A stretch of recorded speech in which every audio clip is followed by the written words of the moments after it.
नसरापूर पुणे जिल्ह्यातील एक शांत गाव, पण 1 मे रोजी इथे घडलेली घटना संपूर्ण महाराष्ट्राला हादरवून गेली।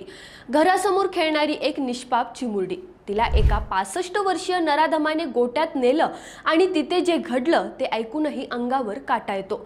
लैंगिक अत्याचार आणि नंतर निर्दयी खून। इतकंच नाही, मुलीच्या तोंडात पायमोजा कोंबण्यात आला होता, छातीवर जखमा, शरीरावर अत्याचाराचे स्पष्ट निशाण। ससून रुग्णालयातील इन कॅमेरा शवविच्छेदनात हे धक्कादायक तपशील समोर आलेत। अंतर्गत अवयवांचे नमुने तपासणीसाठी पाठवण्यात आले आहेत, म्हणजे अजूनही काही गोष्टी उघड व्हायच्या बाकी आहेत। पण या प्रकरणात सर्वात मोठा धक्का कुठला माहितीये?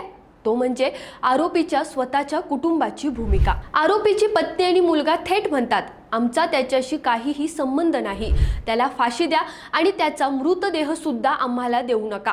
2015 पासून तो वेगळा राहत होता आणि आज त्याच्या कृत्यामुळे संपूर्ण कुटुंबाला लाज वाटते। दरम्यान राजगड आणि भोर परिसरात संताप उसळलाय। विविध संघटनांनी रस्त्यावर उतरून आरोपीला कठोरात कठोर शिक्षा देण्याची मागणी केली आहे। प्रशासनाकडे निवेदन दिले जात आहेत। लोक एकच मागणी करतात, त्या चिमुरडीला न्याय मिळालाच पाहिजे। हा फक्त एक गुन्हा नाही, हा माणुसकीवरचा डाग आहे। आता सगळ्यांच्या नजरा आहेत त्या तपासावर आणि न्याय व्यवस्थेवर, कारण प्रश्न फक्त एका चिमुरडीचा नाही, प्रश्न आहे आपण समाज म्हणून किती सुरक्षित आहोत। याबद्दल तुम्हाला काय वाटतं कमेंट मध्ये नक्की कळवा।